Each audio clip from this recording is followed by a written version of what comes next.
Everybody uses lifelong learning, but everybody may understand something different by this. Yeah, so I took your motto of this meeting today, weaving through literacy through lifelong learning, as literally, and what we try to do is to show that there is an increasing complexity, and literacy is multidimensional. Just in this short exercise, we could see that so many different dimensions and aspects came into our discussion. And at the same time, it is a very modest attempt to find some patterns of clarity, to find some big lines, which of course always suffers from simplification. All pattern or all models or all analytical frameworks that you try to build are oversimplistic, but it is an attempt to bring some structure into this very broad field, using the word literacy metaphorically for skills or for knowledge. So this has also added to the confusion that very often exists of what we are talking about. Normally, literacy refers to a set of skills and practices that involve reading, writing, and many also relate to numeracy, which are mediated by written material or written text as a means of communication. Competency levels that are acquired at a given moment in time can become insufficient.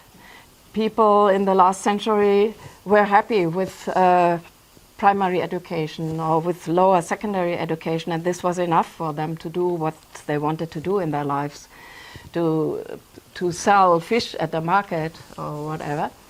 But this may become insufficient in the future. People need to learn new skills, and they need to deal with more complex text, with higher order information, even with computer-based information. So they may have to upgrade their levels of skills.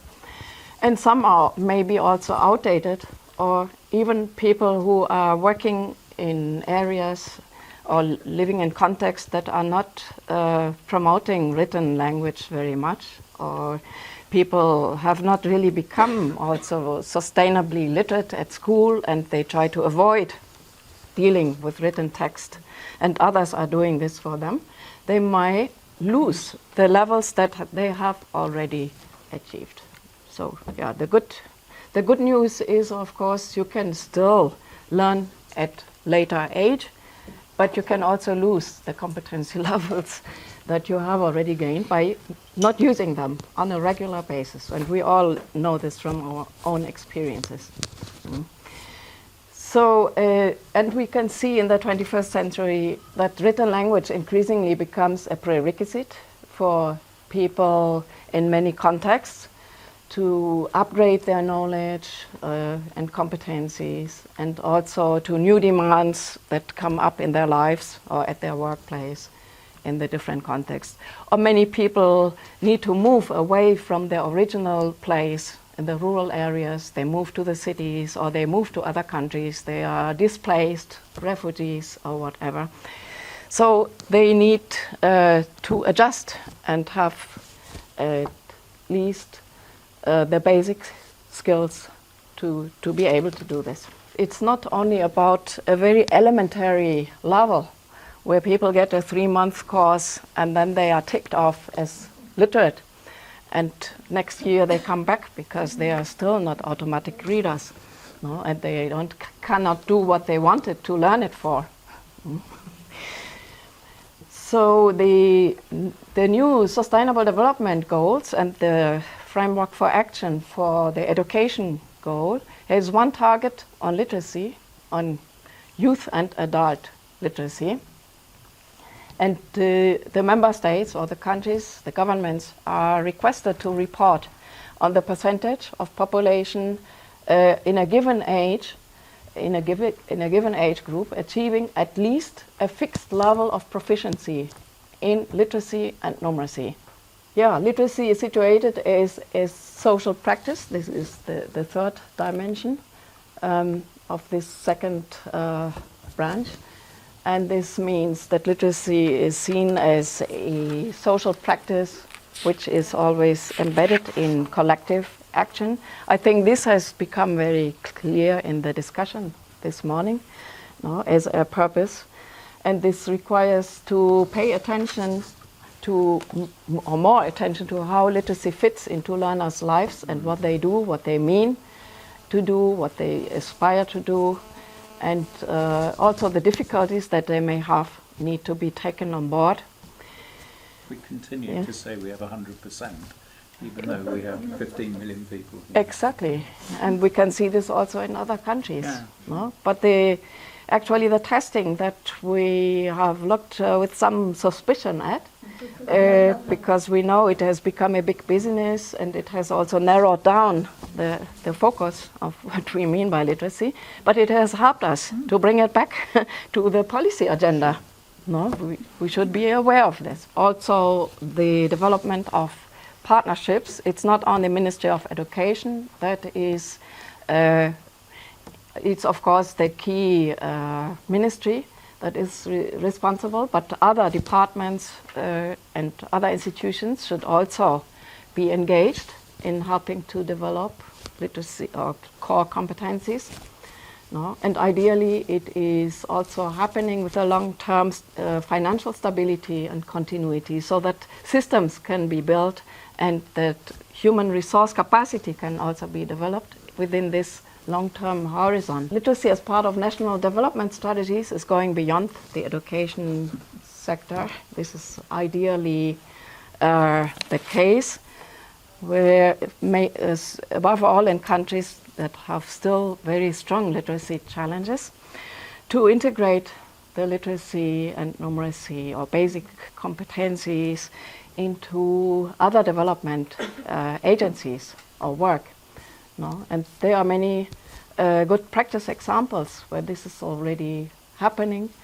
Ideally, we see this also in a more systematic way in the national development strategies as a visible component.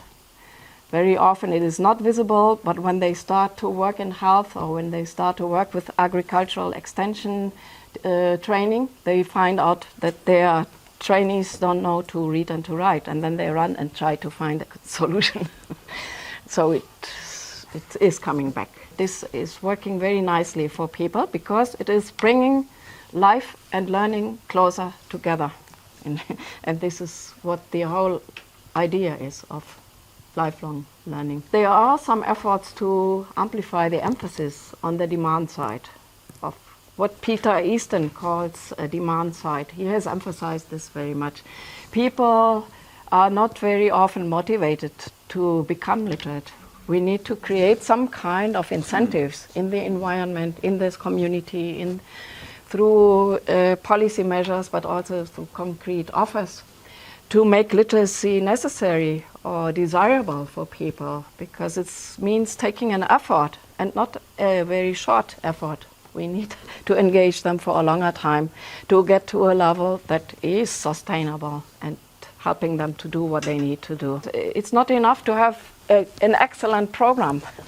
You need also people who demand it, who want to engage. Yeah.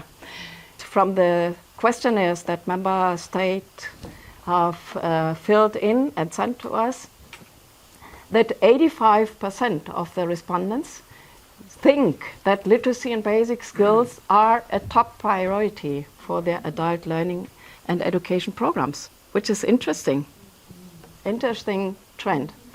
I mean, between what they think is a priority and what means this for the practice is another story. No? Weaving literacy through lifelong learning is work in progress. There are many things happening, no? But we don't have yet reached a conclusive stage. It is not really the mainstream yet, I would say.